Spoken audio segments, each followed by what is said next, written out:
Galing akong TikTok and then umuwi akong like this. Bench, we got their blush and a shirt. Mason Prince, we got this top. All lash, we have strip lashes. Oh my gosh, finally, matatry ko yung clusters nila. Meltdown, pang tanggal ng lash glue nila na kayang iput together ang life ko. Their tweezers, lash glue. Bourbon, a ring, necklace, earrings. So we have Meraki Manila, Kaisha top. We have their Iselin top. Tapos ang cute niya, may opening. Shorts with a matching Penelope top. Sophia na top. Ang cute nito. Very Vietnam quality siya. First big paper bag. Non mo.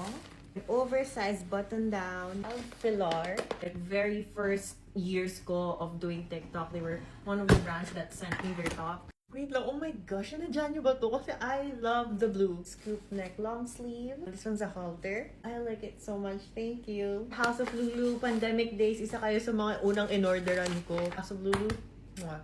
Ay, butter yellow. Nakita niyo ba yung butter yellow video ko? Oh my gosh. Yellow shirt. Ay, pwede na ako mag-color analysis with the tops.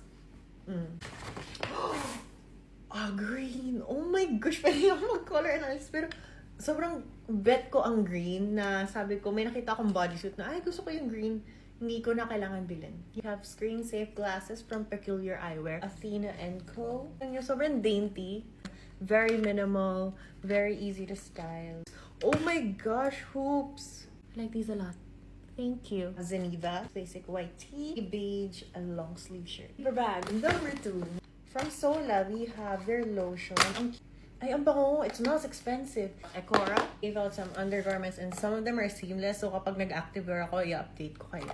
More from Non-Mod, they gave out some trousers. For me too, they gave out some pajama sets. From Laval, they gave out some seamless undergarment. From VXN, oh my gosh, ang dami kong pwedeng i-try on para sa inyo. Pero matutulog muna ako and I'll update you. Bye-bye!